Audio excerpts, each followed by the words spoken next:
Shalom. Call halal Yahweh Bashem Havashai Bahashem Rakar. Double honors unto the apostles and the elders. Salutations to all my fellow laborers doing this work in truth and sincerity, risking their lives and their freedom to do so, now more so than ever. To the scattered elect that are scattered around the four corners of the earth, that be like unto the speckled bird, the Israelite foreigners. And to the Akwath that are listening and learning. To you I say Shalom. This is your brother Malcolm from the branch of the Great Millstone here in Chicago. And this is Jeremiah 15 and 14. And it reads, And I will make thee to pass with thy enemies into a land which thou knowest not, for a fire is kindled in my anger which shall burn upon you. This is Isaiah 17 and 4. And it reads, And thou even thyself shalt discontinue from thine heritage that I gave thee, and I will cause thee to serve thy enemies in the land which thou knowest not, for ye have kindled a fire in mine anger, which shall burn forever, which simply meant a very long time. This is a video referred to or called Life Aboard a Slave Ship History. All right. Mind you, this was done at the hands of Esau, Edom. Ishmael helped them, and so did Ham. Remember, the lie that has been taught in the United States food system, and even in the European food system, and some of them anyway, that so-called Negroes sold Negroes, or Africans sold Africans. That is a lie. Africans sold Israelites, a different race of melanated people. Just because you're both melanated does not make you the same. They are from a different bloodline, a different race of people, a different dark race of people. Israelites were sold into slavery by Hamites. Let's go to Deuteronomy 28 and 15. And it reads, But it shall come to pass, if thou wilt not hearken unto the voice of Yahweh thy power, to observe, to do all the commandments and his statutes which I command thee this day, that all these curses shall come upon thee and overtake thee. 12.5 million Africans were taken from their homeland and forcibly shipped across the Atlantic. Over 100 million died on the way, so their history is a little off. Over that 400 plus year period of slavery, over 100 million went into the water or died on the way. A journey that almost 2 million of them wouldn't survive. By the turn of the 18th century, European merchants were building vessels capable of transporting hundreds of slaves per journey. These ships had extra portholes for ventilation. Those ships were built by Ishmaelites, so-called Arabs, and the ships were owned by Jewish slave owners. The Jewish slave owners. Weapons mounted on deck in case of rebellion, and additional compartments added below deck to take on more human cargo. Before boarding the ships at African port cities, slaves were stripped of their clothing and remaining possessions, and had their heads completely shaved.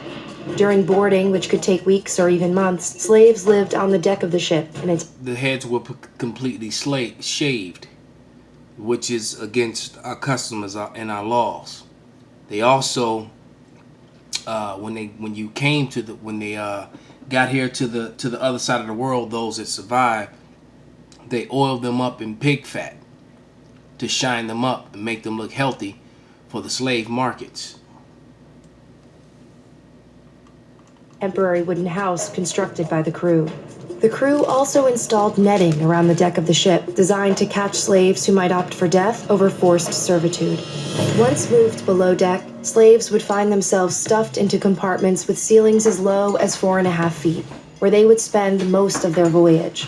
They were segregated by gender and age. Adult men were kept separately and shackled in pairs. Women usually left unbound in their designated compartment, and children often free to move about the ship.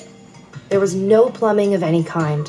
Slaves were forced to relieve themselves where they sat, creating hellish conditions when combined with the heat and lack of ventilation below deck, which caused sickness and death. Disease was rampant.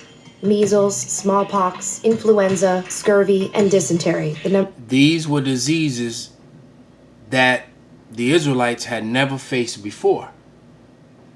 The curses were fully upon us, because at the same time this was happening, the Northern Kingdom also was in slavery and had been shipped back and forth across the seas via Christopher Columbus and his men. Seville, Spain, became the reverse slave capital of the world. All right, as it says in Jeremiah 50:33, both Judah and Israel, Northern and Southern Kingdom, so-called Latinos and Native Americans, were in captivity together. All right, so this was a slave trade that was going on both ways, leaving the new world, going back to the old world. All right, coming from Africa, also coming from Europe, because the inhabitants of Ireland, Scotland, and England, and all of Europe for that matter, Portugal and Spain, when it fell in 1492, those were Negroes. So some of the first slaves that came to the Americas were actually then, but they conveniently leave that out. But this whole prophecy ties into that, what they left out. Number one killer ravaged slaves and crew members alike. The slaves generally spent about 8 hours a day above deck, but were still separated by gender with a barricado, a reinforced wall that could be used to protect crew members in case of a revolt. Slaves were also subject to forced exercise, sometimes including dance and song for the entertainment of the crew. Disobedient slaves were tortured and beaten, usually whipped with the especially cruel cat-o'-nine-tails, a tool designed... Now they showed you a woman hung upside down. What do you think she did? She probably refused sex to one of these Edomites. All right? And to strip a man naked in front of other men is beyond degrading. As it says in Revelation 18:6, they have to pay double. To inflict maximum pain. Slaves who refused to eat their typical meal of rice and beans were forced to do so, sometimes with the speculum oris, a medieval tool used to pry open unwilling mouths. Women, while usually left unshackled, were raped and sexually abused by members of the crew. Deuteronomy 28:30. Thou shalt betroth a wife, and another man shall lie with her. Thou shalt build an house, and thou shalt not dwell therein. Thou shalt plant a vineyard, but thou shalt not gather the grapes thereof.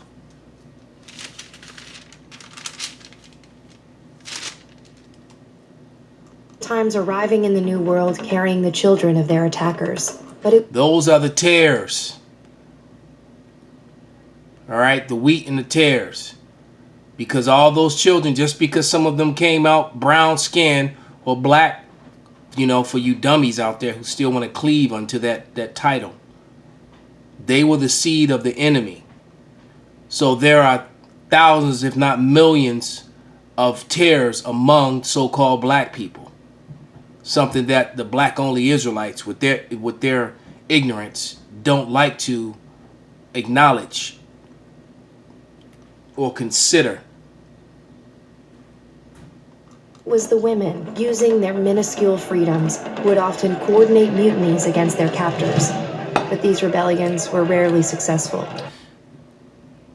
There was a video that came out years ago, which they removed from the YouTube, where an 80-year-old man had bought his freedom and began to write memoirs of the things that took place on the ship. And the things that he wrote was that the majority of the women on the ships surrendered to and helped and aided in the oppression of their own people, of their men. And this old man in his 80s who had learned to read and write, as he began to talk and ask questions of other slaves that arrived before and after him, all the stories were the same. That the women willfully went to these men for favors. And so Esau, Edom, and Eve have been partners up until this very day. Even in the institutions, in the workplace, and the Esau will give loans and education opportunities to an Israelite woman, especially the Negro woman, way before he would give any opportunities like that to a male. And that was done by design. And it started way back then. All right. Now, I'm not saying that every one of our women are that way, but the great majority of them are, far too many. And that's both Northern and Southern Kingdom. The true extent of the horrors of the Middle Passage came to light in a 1783 court trial over the slave ship Zong. The Zong left Africa in 1781 with 442 enslaved on board. After a 2-month journey riddled with navigation errors, 62 slaves and 7 crew members had perished without reaching their destination. This happened quite often. There was a movie about it, about a tear who basically her grandfather ran an insurance company, and it was about a law case, and she always couldn't figure out why she was a daughter in that family, why she didn't live out in the quarters with the slaves, even though she had brown skin like them, but yet she couldn't eat at the table with her own family. And she found out that her grandfather was proceeding over a case where exactly what you're about to see happened. And the company was trying to get insurance money for their cargo that they destroyed themselves because they have been caught smuggling slaves at a time when it had been outlawed. Disease was spreading throughout the ship, and fresh water was running dangerously low. Captain Luke Collingwood was afraid of the financial cost of more deaths. Slaves that died of disease were not covered by the ship's insurance, but slaves who drowned were. Some 133 slaves were thrown overboard. Collingwood claimed it was necessary to do so to halt the spread of disease. And so he drowned all these Israelites for profit. This is Deuteronomy 28 and 50. A nation of fierce countenance which shall not regard the person of old, or show favor to the young. So they drowned everyone, chained together. And in the good depiction of that, it shows you that in the movie Amistad. All right, it shows you that in the movie Amistad, how they just threw them all in the water and with a big heavy rock, and then just let gravity snatch them all off the boat into the deep. As a matter of fact, so many slaves went into the water that it forever changed the pattern, the migration pattern of the great white sharks. The great white sharks still swim the Middle Passage to this day as a result of that. All right? At the trial between the Zong's owners and their insurance company, the owners argued that because it was legal to kill sick animals for the health of a ship, it was legal to treat infected slaves the same. The court agreed. But the trial itself exposed the horror. So all these Edomites were in agreement that you were just animals. And their children benefited from these actions to this day. A lot of those businesses became your banks, like Chase Bank, Wells Fargo, Bank of America. You know, your universities that got built. All this, the White House itself was built through free slave labor. America was built. As a matter of fact, the stock market was started off the backs of slaves. Horrors aboard the Zong. The story was republished by British abolitionists with the name of the ship redacted, meant to show that this tragedy could happen on any slave ship across the Middle Passage. 24 years after the Zong trial, the slave trade was outlawed in both Great Britain and the United States. It would take England another 26 years, and the U.S. another 58, plus a civil war, before the practice of slavery was banned outright.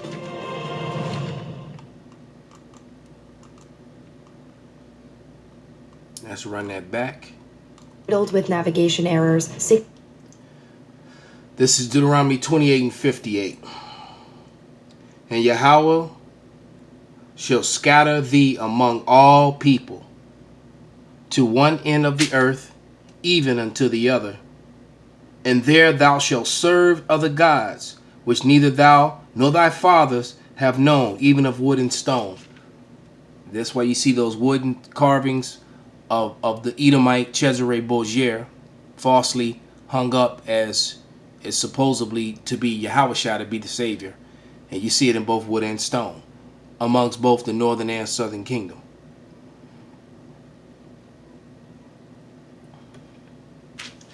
And it reads, this is Deuteronomy 28:65. Among these nations thou shalt find no ease, neither shall the sole of thy foot have rest. But Yahweh shall give thee there a trembling heart and a failing of eyes and sorrow of mind. And that's typically what's going on here in the Americas and around the earth where all the Israelites are. The living situations are bad. They're hunted and killed by the police from Brazil to Chicago, from Canada to London. It's the same story. Deuteronomy 28:68. And Yahweh shall bring thee into Egypt again with ships, by the way whereof I spake unto thee. Thou shalt see it no more again. The it is the land of Israel. And there ye shall be sold to your enemies as bondmen, as a slave man, and bondwomen, that's a slave woman. And no man shall buy thee, no man shall redeem thee, no one shall save you from this. So with that, I hope this was an edifying lesson. Call halal Yahweh Bashem Awashai Bashem Wakakwadash. Wa Abba Babal. Shalom.